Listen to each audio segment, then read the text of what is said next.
Dios me los bendiga. ¿Cómo están? Gloria a Dios. ¿Qué le parece si saca su bosquejo junto conmigo? Y vamos a dar inicio a nuestra predicación del día de hoy.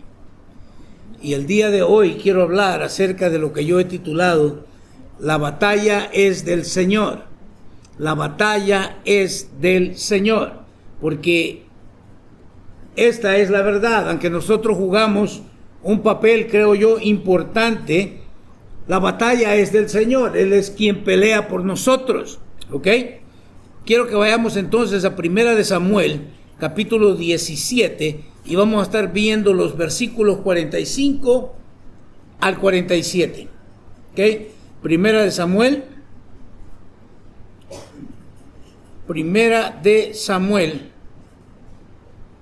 Y estamos mirando entonces el primer versículo, que es el versículo 45, y nos dice: David le respondió al filisteo: tú vienes contra mí con espada, lanza y jabalina, pero yo vengo contra ti en el nombre del Señor. Interesante. En el nombre del Señor de los ejércitos celestiales, el Dios de los ejércitos de Israel, a quien tú has desafiado. Mira qué interesante. Mientras el pueblo de Israel estaba temeroso por lo que Goliat venía y los desafiaba, este jovencito, probablemente de apenas unos 16 años de edad, pero todos sabemos la relación que él mantenía con el Señor, mientras cuidaba las ovejas de su padre, y él adoraba al Señor. Por eso puede decir: tú vienes contra mí con espada, lanza y jabalina, pero yo vengo contra ti en el nombre del Señor de los ejércitos celestiales, el Dios de los ejércitos de Israel, a quien, ¿qué dice? A quien tú has desafiado. Versículo 46. Hoy el Señor te conquistará. ¿Quién lo conquistará? Dios. Y yo te mataré y te cortaré la cabeza, y luego daré los cadáveres de tus hombres a las aves y a los animales salvajes, y todo el mundo sabrá que hay un Dios en Israel. Mire qué excelente. Él entiende que quien es el que pelea verdaderamente es Dios. Él forma parte por la gracia y misericordia de Dios. Por eso le dice: yo te mataré y te cortaré la cabeza. Pero entiende que es Dios el que pelea la batalla. Versículo 47. Todos los que están aquí reunidos sabrán que el Señor rescata a su pueblo, pero no con espada ni con lanza. Esta es la batalla del Señor, y los entregará a ustedes en nuestras manos. Una vez más, todos los que están aquí reunidos sabrán. ¿Qué es lo que van a saber? Que el Señor rescata a su pueblo. Es Dios quien pelea por nosotros. ¿Qué dice? Esta es la batalla del Señor, y Él los entregará a ustedes en nuestras manos. Debemos recordar siempre que es Dios quien pelea por nosotros. Es Él quien nos defiende. No solamente es de Él la pelea, pero también la armadura que Él nos da. Es Él, es su armadura. Miren lo que dice Efesios 6:11. Pónganse toda la armadura de Dios para poder mantenerse firmes contra las estrategias del diablo. Que dice: pónganse toda la armadura. No voy a hablar acerca de la armadura porque ese es un tema muy aparte, pero sí quiero enfatizar que hay que ponernos toda la armadura. Usted no sale, vamos a decir, a la calle con un buen vestido o un buen traje y sin zapatos. No, usted tiene que ponerse toda la armadura. ¿Ok? Pónganse toda la armadura de Dios. ¿Para qué necesitamos la armadura de Dios? Para poder mantenernos firmes. O sea que de lo contrario vamos a tropezar si no nos ponemos toda la armadura de Dios. ¿Y contra qué es lo que estamos peleando? Contra todas las estrategias del diablo. Esto quiere decir que el diablo sabe exactamente cómo pelear, cómo luchar. Él tiene estrategias, tiene planes ya formulados, los cuales usa en nuestra contra. Miren lo que dice Efesios 3, 14 al 17. Cuando pienso en todo esto, caigo de rodillas y elevo una oración al Padre. ¡Wow! El creador de todo lo que existe en el cielo y en la tierra. Pido en oración que de sus gloriosos e inagotables recursos los fortalezca con poder en el ser interior, por medio de su espíritu. Esta es una lucha espiritual, es una batalla espiritual. ¿Cuál es el campo de batalla? Es tu mente. Tu mente es en tu mente donde el diablo viene e inyecta o tira estos dardos de fuego. ¿Cuál es la idea? La idea es de contradecir siempre lo que la palabra establece. Si usted recuerda en el jardín del Edén, ¿qué le dijo a la serpiente a Eva?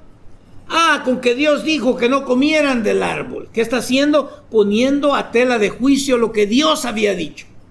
En el desierto con Jesucristo es exactamente lo mismo. ¿Tienes hambre? Pues dile a estas piedras que se conviertan en pan. Siempre es en nuestra mente y tenemos que entenderlo.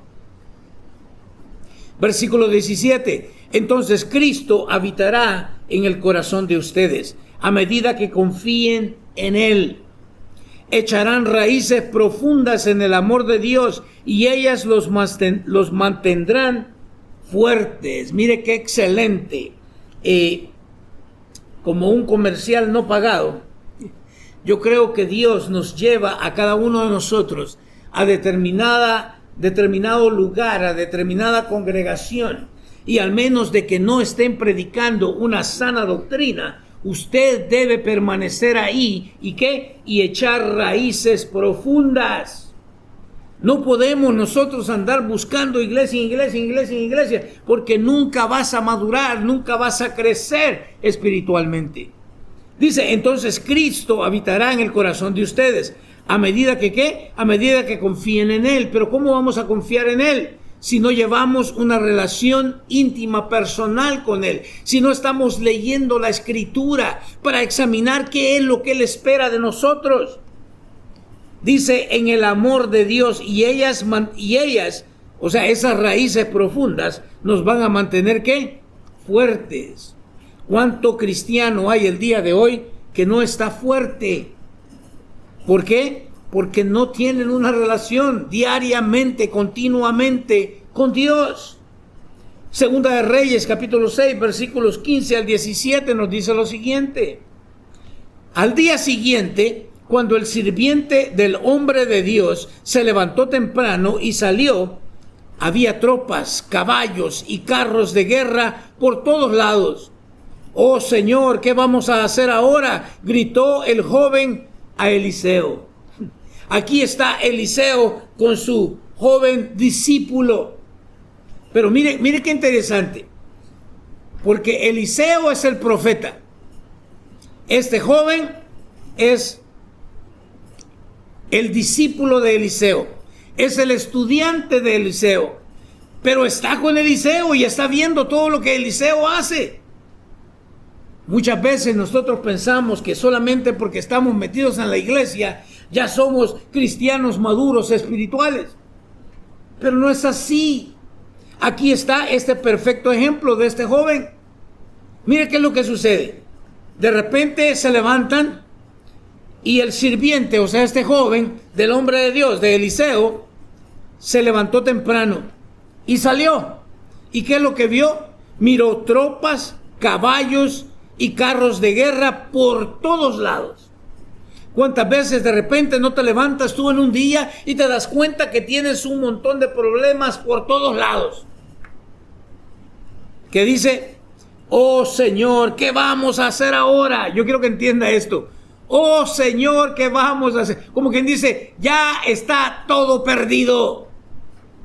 pero es el discípulo de Eliseo.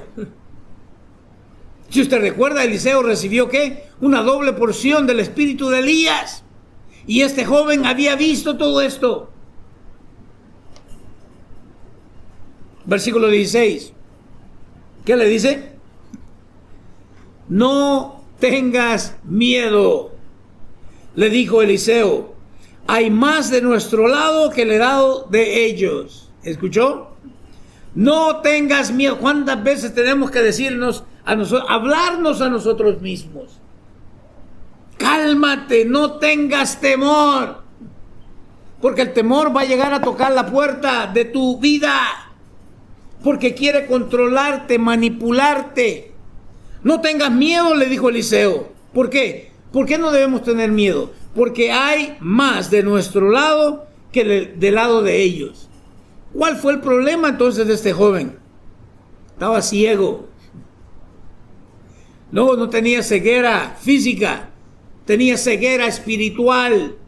Pero muchas veces cuando atravesamos los problemas difíciles en la vida, parece ser que nos da ceguera espiritual, porque no podemos ver más allá. Mire el versículo 17. Entonces Eliseo oró: oh Señor, abre los ojos de este joven para que vea. Me encanta. Así que el Señor abrió los ojos del joven, y cuando levantó la vista, vio que la montaña alrededor de Eliseo estaba llena de caballos y carros de fuego. A veces hay necesidad de orar para que Dios abra nuestros ojos espirituales. Porque tal vez por la adversidad, por los problemas que estamos enfrentando, nos volvemos ciegos espiritualmente. No miramos la realidad de las cosas espirituales. Pero aquí el profeta ora y el Señor responde a la oración del profeta y le abre los ojos a este joven para que pueda darse cuenta que aunque físicamente él no podía verlo, espiritualmente había que toda la montaña alrededor de Eliseo estaba llena de caballos y ¿qué? Y carros de fuego. Me encanta. Segunda de Pedro, capítulo 2, versículo 1 al 9, nos dice lo siguiente. En Israel también hubo falsos profetas, tal como habrá falsos maestros entre ustedes. Ellos les enseñarán con astucia herejías destructivas y hasta negarán al Señor, quien los compró. Esto provocará su propia destrucción repentina. ¿Por qué estoy hablando de esto? Mire, interesante, porque esto de las falsas enseñanzas y de los falsos profetas ha sido desde tiempo atrás.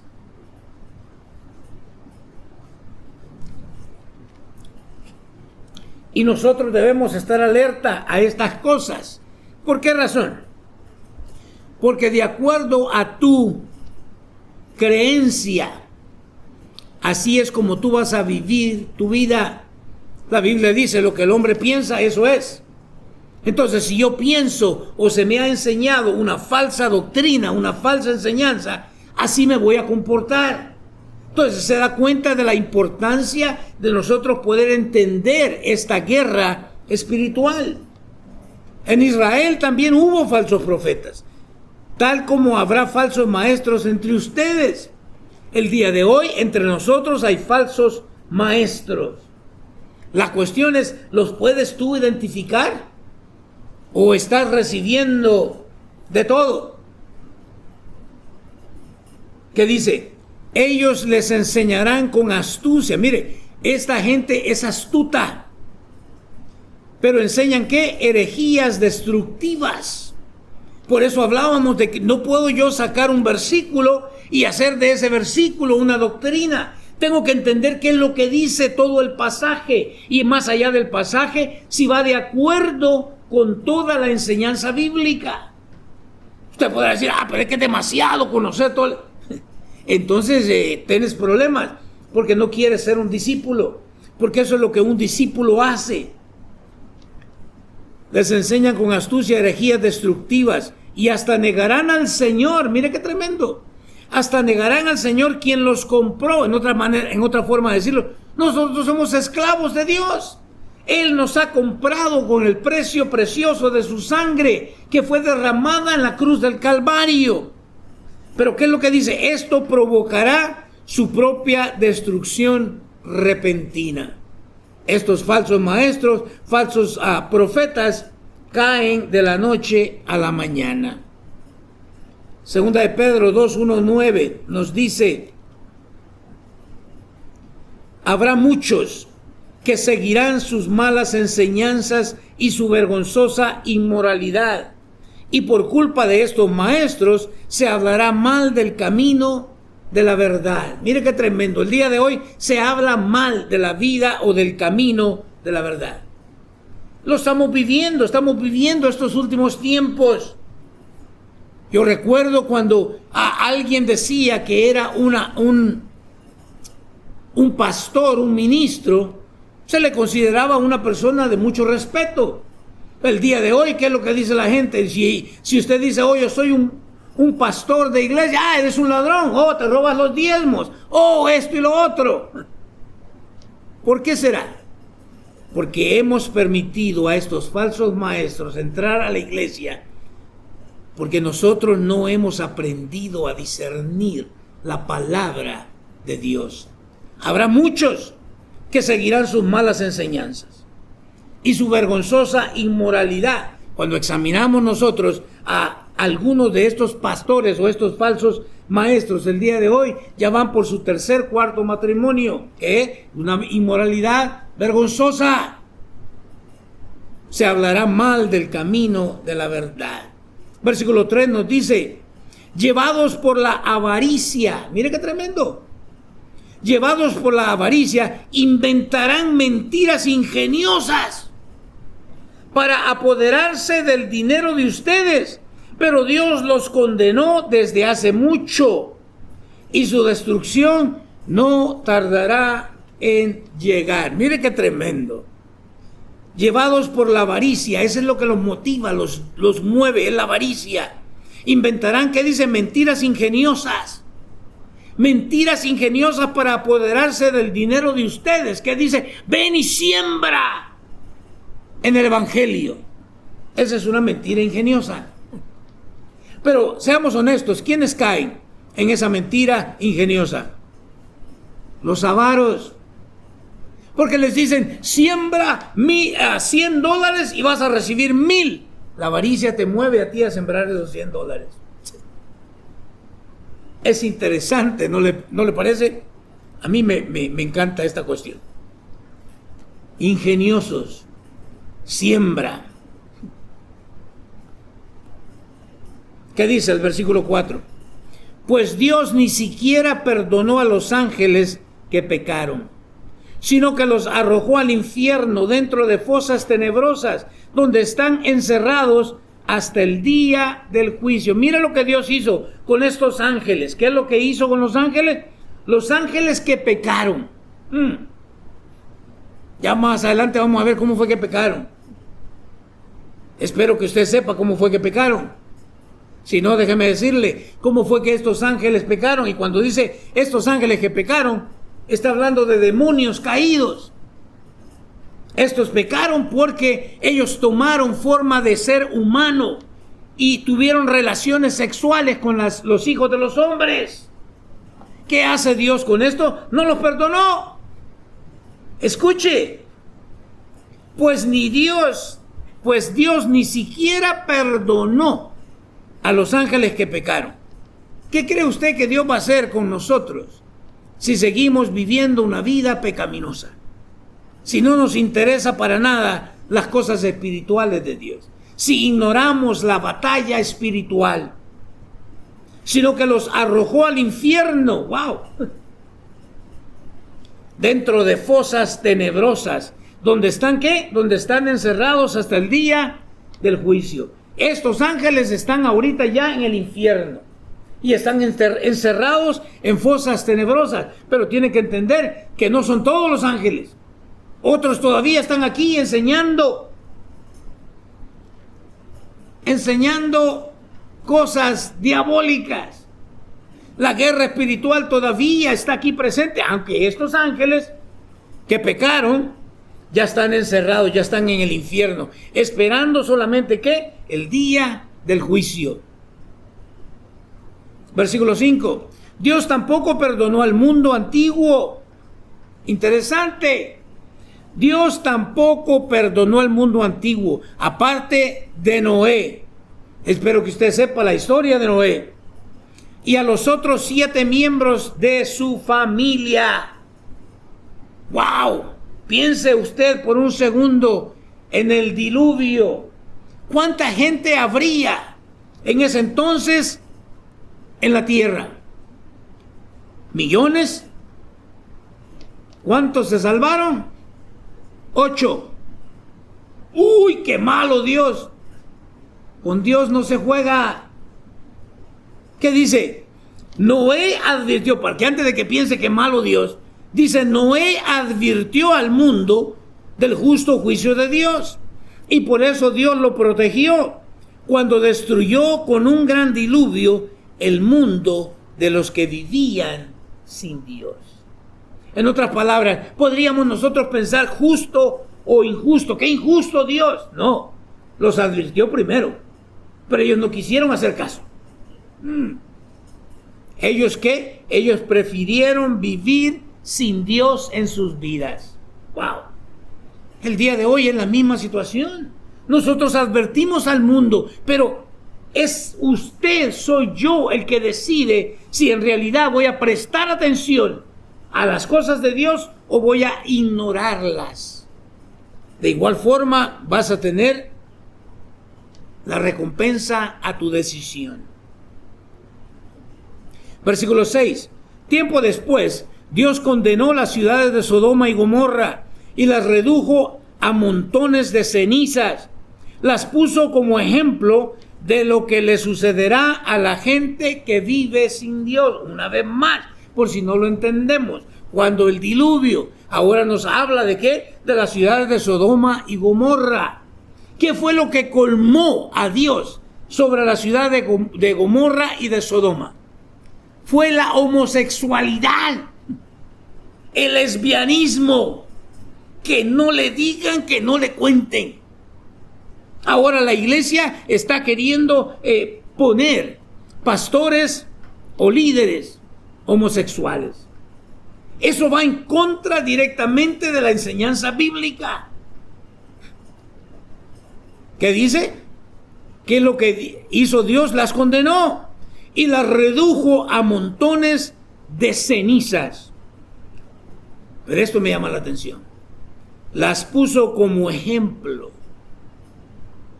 No podemos decir que Dios es injusto, no.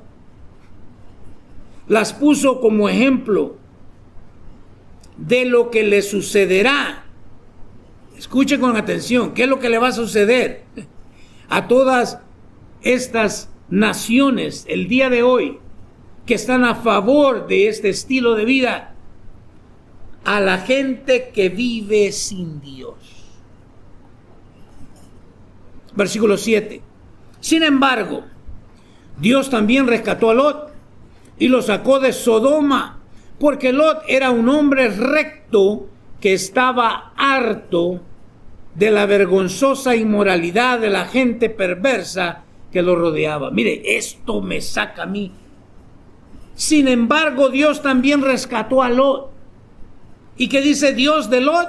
Que era un hombre ¿qué? Recto, que estaba harto de la vergonzosa inmoralidad de la gente perversa que lo rodeaba. ¿Hasta dónde nosotros hemos llegado a odiar, a detestar el estilo de vida que el mundo lleva el día de hoy? Muchos de nosotros hemos invitado todas estas modas a la iglesia. Qué triste, en lugar de ¿qué? De permanecer nosotros en rectitud delante de Dios. ¿Cómo me mantengo recto? Obedeciendo a la palabra del Señor. A mí no me importa lo que diga la gente, lo que haga la gente, porque toda la gente está mal. Tenemos que entender esto nosotros, que porque fulano lo hace, eso no nos da a nosotros el derecho de practicar el pecado como lo hace todo el mundo. Versículo 8, así es. Lot era un hombre recto, y me encanta, que dice, atormentado en su alma por la perversión que veía y oía a diario. Mire qué tremendo. Recuerdo una vez cuando todavía estaba trabajando para Time Warner Cable y salió aquel famoso video donde allá en el Medio Oriente le estaban cortando la cabeza a un hombre. Y mire qué triste, porque mucha gente lo veía y veía y veía y veía ese video. ¿Cómo podemos llegar nosotros a poder ver y disfrutar de algo semejante? Lot dice que era atormentado en su alma. Esto me indica que nosotros debemos vivir en este mundo, pero no somos parte de este mundo. No podemos vivir como el mundo vive. Deberíamos de aborrecer estas cosas. Mas sin embargo le hemos abierto las puertas de la iglesia al mundo. Versículo 9. Como ven, el Señor sabe rescatar de las pruebas a todos los que viven en obediencia a Dios. No se confunda. Dios rescata a quienes viven en obediencia a Él, no al que vive en desobediencia a Él. Al mismo tiempo que mantiene castigados a los perversos hasta el día del juicio final. Me encanta. Dios es soberano. La pelea, la guerra espiritual le pertenece a Él. Y Él nos va a hacer partícipes a nosotros y nos va a dar la victoria siempre y cuando nosotros permanezcamos obedeciéndolo. Libro de Judas, capítulo 3, versículo 7. Judas 3, 7 nos dice de la siguiente forma: queridos amigos, con gran anhelo tenía pensado escribirles acerca de la salvación que compartimos. Mira qué interesante.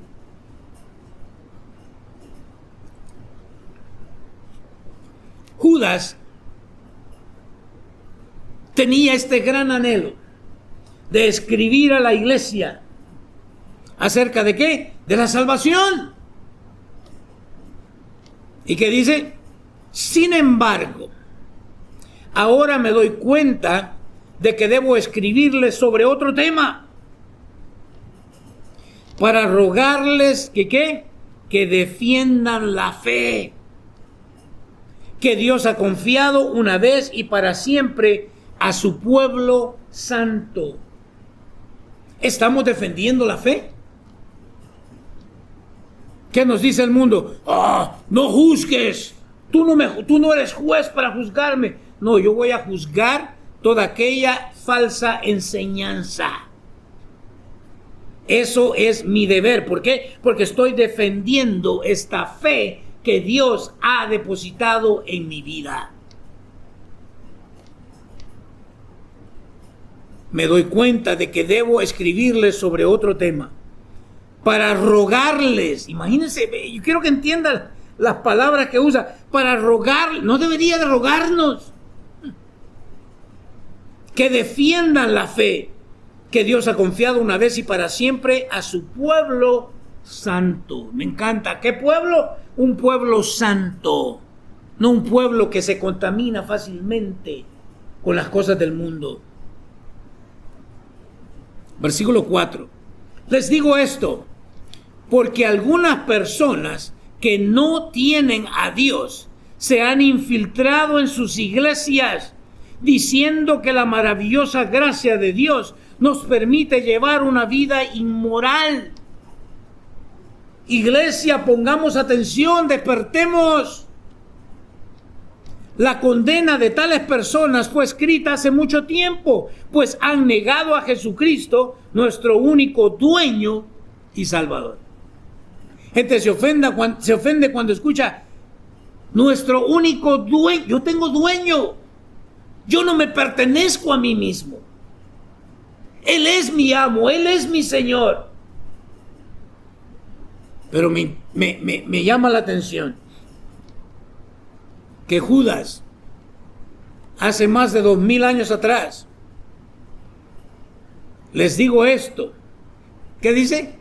Porque algunas personas que no tienen a Dios se han infiltrado en sus iglesias. Si no todo el que está dentro de la iglesia pertenece a la iglesia. Y si tú crees que solo porque está metido en la iglesia es un cristiano verdadero, estás equivocado. ¡Qué tremendo!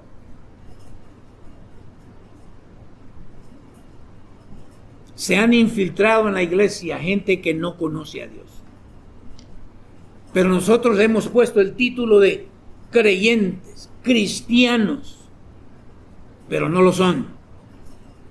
De nuevo, júzgueme todo lo que usted quiera. Eso es lo que la palabra de Dios enseña. Judas nos está diciendo. Y nos dicen que la maravillosa gracia de Dios nos permite llevar una vida. ¡Qué tontera más grande! ¿O acaso no hemos leído que ninguna persona inmoral va a heredar el reino de los cielos?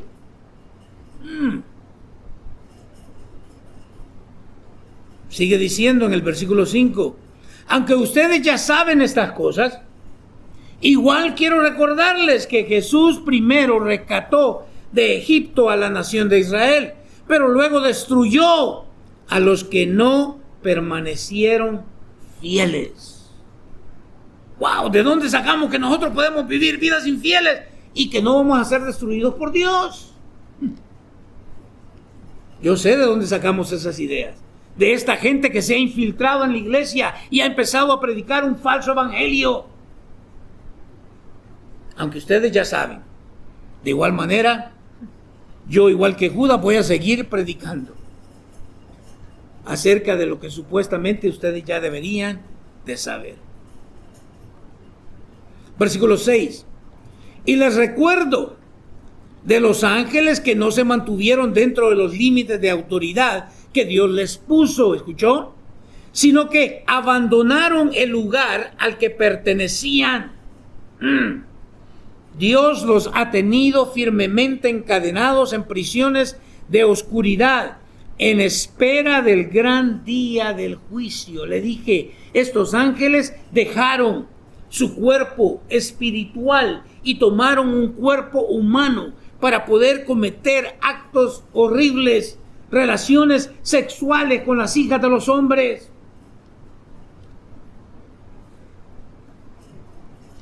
Creo que debemos de mirar el pecado con otros ojos, con los ojos bíblicos, con los ojos de Dios. Versículo 7. Asimismo, no se olviden de Sodoma y Gomorra, ni de las ciudades vecinas, las cuales estaban llenas de inmoralidad y de toda clase de perversión sexual. Esas ciudades fueron destruidas con fuego y sirven como advertencia del fuego eterno del juicio de Dios. Mire qué tremendo.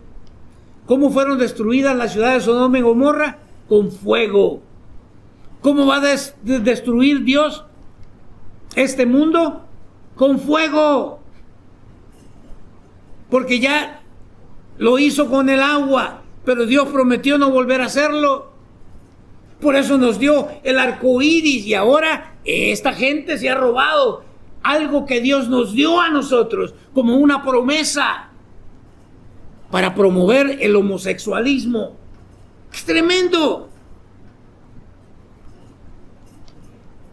Veamos entonces cómo permanecer firme en esta batalla, porque ¿sabe qué? Es posible.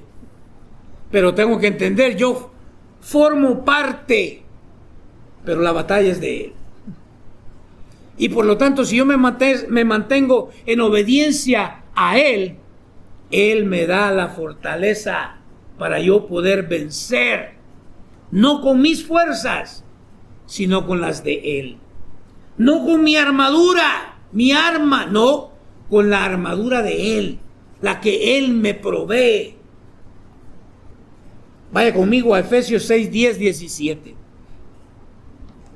Una palabra final.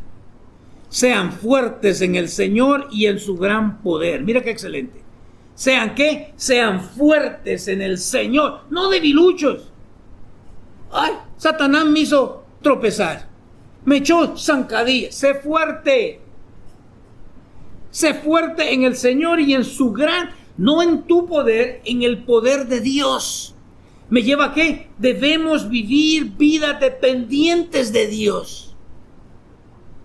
Versículo 11. No solamente tengo que ser fuerte, sino que tengo que ponerme toda la armadura de Dios para poder mantenerme firme contra todas las estrategias del diablo. Pónganse toda la armadura de Dios. ¿Se imagina usted ir a la guerra? Y cuando usted está allá en la guerra, tiene su casco, tiene su uniforme, tiene sus botas, y empieza a volar la artillería pesada. Y usted se da cuenta, se me olvidó la pistola. ¿Usted cree que le va a decir al enemigo, va a sacar su banderita blanca ahí, ¿verdad? Espérate, déjame ir a casa a recoger mi pistola, que se me olvidó? Es ridículo. Que dice, pónganse toda la armadura de Dios para poder mantenerse firmes contra todas las estrategias. ¿Cuáles son las estrategias del diablo? Son esos pensamientos que recibes contrarios a lo que Dios dice.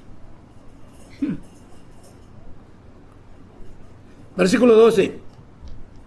Pues no luchamos contra enemigos de carne y hueso, sino contra gobernadores malignos y autoridades del mundo invisible, contra fuerzas poderosas de este mundo tenebroso y contra espíritus malignos de los lugares celestiales. Mire, Satanás está bien organizado. ¿O no se ha dado cuenta usted que en determinadas ciudades hay ciertos pecados que son muy evidentes? ¿Por qué será? A lo mejor allí están estas fuerzas poderosas de este mundo tenebroso. Tal vez ahí hay gobernadores. Versículo 13. Por lo tanto, pónganse todas las piezas de la armadura de Dios para poder resistir al enemigo en el tiempo del mal. Así después de la batalla, todavía seguirán de pie firmes. Dios quiere que estemos, ¿qué? Firmes. Tal vez vamos a estar medio golpeados, pero firmes. Dios no se agrada de alguien que no camina con firmeza. ¿Recuerda usted cuando tuvo a sus hijos y estos niños empezaron a caminar? ¿Cómo caminaban? Hasta nos reímos, ¿verdad? Cuando los grabamos y miramos el video, porque caminan como que están borrachitos, porque no tienen firmeza en su caminar. Pero eso tiene que pasar, no pueden vivir de esa forma. Usted también, como recién convertido, tal vez va a tambalear, pero tiene que agarrar firmeza en sus pies, en su andar con Dios, en su caminar con Dios. Así después de la batalla todavía seguirán de pie firmes. Versículo 14. Defiendan su posición, poniéndose el cinturón de la verdad y la coraza de la justicia de Dios. Me encanta este versículo. Defiendan su posición. Muchos de nosotros estamos dormidos, estamos jugando y no estamos defendiendo la posición. Mire, no se trata de llegar y conquistar un país. Se trata de mantener esa posición que hemos logrado. ¿Qué es lo que estoy hablando? Cristo conquistó el pecado en tu vida. Y ahora te ha puesto ahí para que tú defiendas, para que tú, ¿qué? Mantengas esa posición. Pero muchos de nosotros no hemos entendido esto, tristemente. Pónganse como calzado la paz, que proviene de la buena noticia, a fin de estar completamente, ¿qué? Preparados. Debemos defender nuestra posición. ¿Cómo la defendemos? Con la verdad. El cinturón de la verdad. Conocer la palabra de Dios. Con la coraza de justicia. Tenemos que entender que Dios es justo. Pónganse, dice, el calzado de la paz. ¿Sabe cuál es ese calzado de la paz? Tenemos que estar compartiendo el evangelio con otros. A fin de estar completamente, ¿qué? Preparados. 16. Además de todo eso, levanten el escudo de la fe para detener las flechas encendidas del diablo. ¿Se da cuenta? El diablo está tirando constantemente flechas encendidas, pensamientos a nuestra cabeza. Pero es la fe. Es el escudo de la fe lo que va a apagar esos dardos de fuego, esos pensamientos, no darles cabida en nuestra cabeza. ¿Qué dice el 17? Pónganse la salvación como casco y tomen la espada del Espíritu, la cual es la palabra de Dios.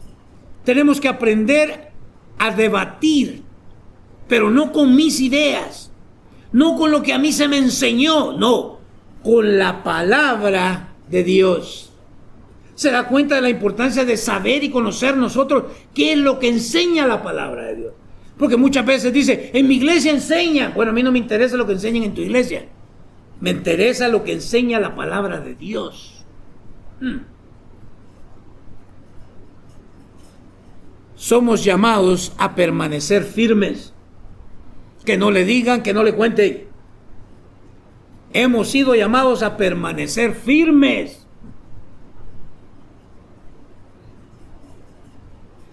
Primera de Corintios 15, 51, 58. Pero permítanme revelarles un secreto. Mira, un secreto.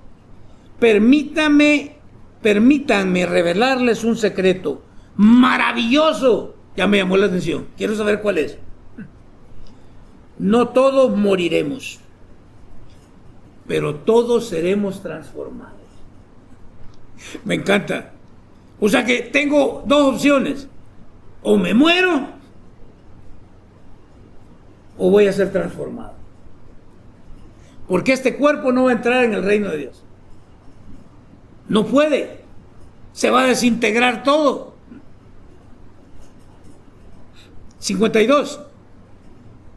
Sucederá en un instante, en un abrir y cerrar de ojos, cuando se toque la trompeta final. Pues cuando suene la trompeta, los que hayan muerto resucitarán para vivir por siempre. Y nosotros, los que estemos vivos, también seremos... Mira qué excelente, ¿no le parece? Este es un secreto maravilloso. Que si yo muero en Cristo, cuidado, no es cualquier persona.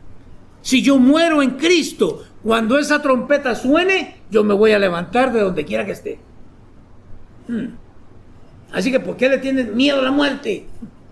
Y si estoy vivo todavía cuando esa trompeta suene, este cuerpo va a ser transformado en un cuerpo glorioso como el de Cristo Jesús.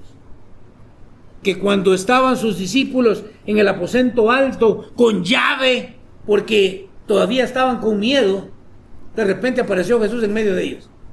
¿Por qué puerta entró? No lo sé, pero atravesó esas paredes. ¡Qué excelente! 53. Pues nuestros cuerpos mortales tienen que ser transformados en cuerpos que nunca morirán. ¿Escuchó eso? Nuestros cuerpos mortales deben ser transformados en cuerpos inmortales. Este cuerpo se va a morir. Si no me cree, usted ya no es el mismo. Si tenía 30 y ahora tiene 40, ya no puede hacer las cosas que hacía cuando tenía 30. Y si usted está como otros que están entrando a los 80, ya no puede hacer las cosas que hacía a los 70. ¿Por qué? Porque este cuerpo se va destruyendo. 54.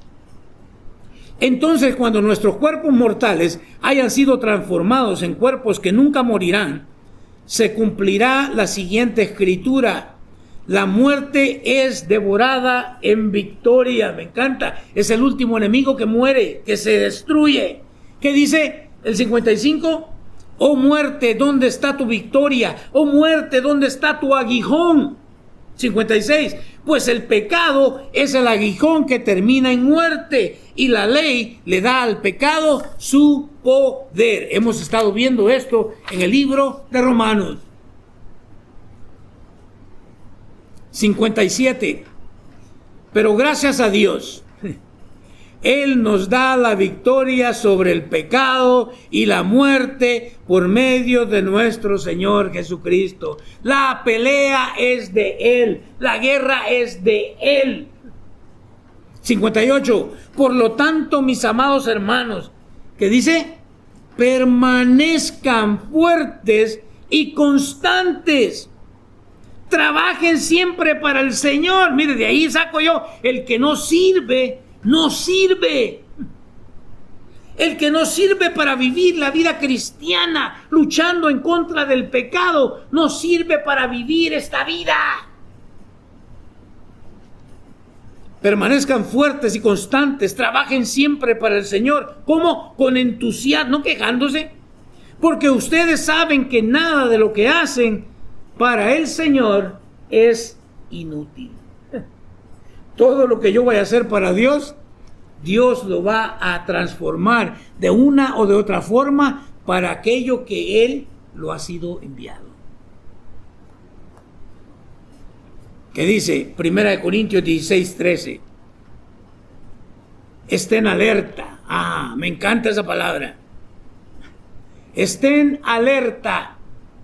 Nosotros decimos: ponte trucha. Alerta, vivo. No te duermas. Permanezcan firmes en la fe. ¿Sean qué? Sean valientes, sean fuertes. ¡Wow! A veces somos valientes para tonteras, pero no para poder pelear la buena batalla de la fe, no para defender esta fe, no para estar lo suficientemente alerta, firmes, valientes, fuertes. Te dejo con Santiago 1, 2 al 8, que nos dice: amados hermanos, cuando tengan que enfrentar cualquier tipo de problemas, considérenlo como un tiempo para ¿qué? Alegrarse mucho. ¿Escuchó esto? Amados hermanos, cuando tengan que enfrentar cualquier tipo de problemas. ¿Cuál es la falsa enseñanza el día de hoy? El cristiano no tiene problemas. No sé de qué cristiano estás hablando. No sé qué tipo de teología absurda inventaste. Porque los cristianos tienen problemas. Somos parte de este mundo caído. Y querer aparentar o vivir que yo no voy a tener problemas en la vida cristiana. No sé qué cosa estás tomando, estás fumando, pero eso no es bíblico. Cuando tengan que enfrentar cualquier tipo de problemas, considéralo como un tiempo para alegrarse mucho. Pero ¿qué es lo que hacemos? ¡Ay! Nos entristecemos todos, ¿verdad? Versículo 3. Porque ustedes saben que siempre que se pone a prueba la fe, la constancia tiene una oportunidad para desarrollarse. Dios quiere que seamos constantes, que permanezcamos firmes. Por eso es que van a venir los problemas. Porque ¿son qué? Son parte de la prueba de nuestra fe. Versículo 4. Así que dejen que crezca. Pues una vez que su constancia se haya desarrollado plenamente, serán perfectos y completos. Y no les faltará nada. Aquel cristiano que no quiere problemas, que no quiere sufrir, no es un cristiano verdadero de acuerdo a la Escritura. Porque son esos problemas, esas situaciones difíciles, las que me hacen crecer, madurar, permanecer firme en la fe. Versículo 5. Si necesitan sabiduría, pídansela a nuestro generoso Dios. Él se las dará, no los reprenderá por pedirla. Mire qué excelente. O sea que si tú dices, pero es que no sé qué hacer, pídele sabiduría a Dios. Ora con Dios, comunícate con Dios, desarrolla una relación íntima, personal con Dios. Cuando se la pidan, asegúrense de que su fe sea solamente en Dios. Me encanta. Y no duden, porque una persona que duda tiene la lealtad dividida y es tan inestable como una ola del mar que el viento arrastra y empuja de un lado a otro. Mi fe tiene que estar puesta en Dios y únicamente en Dios. No puedo decir, mi fe está en Dios y está en el dinero. Mi fe está en Dios y en mi sabiduría, mi inteligencia. No, es solamente en Él. Me encanta. Versículo 7. Esas personas, o sea, estas personas que dudan, no deberían esperar nada. Qué triste. Si yo vengo a orarle a Dios, pero dudo, mejor ni pido nada. ¿Para qué? ¿Qué dice? No deberían esperar nada del Señor. ¿Por qué? ¿Por qué no voy a esperar nada del Señor? Porque su lealtad está dividida entre Dios y el mundo. ¡Wow! No puedo vivir el día domingo para Dios y el día lunes para el mundo. Eso no se puede. ¿Eso es qué? Es falta de lealtad a Dios. Y son inestables en todo lo que hacen. O sea, no solamente en eso, en todo lo demás. ¿Son qué? Son inestables. ¿Por qué? Porque su lealtad está dividida entre el mundo y el Señor. ¿Qué le parece si oramos al Señor?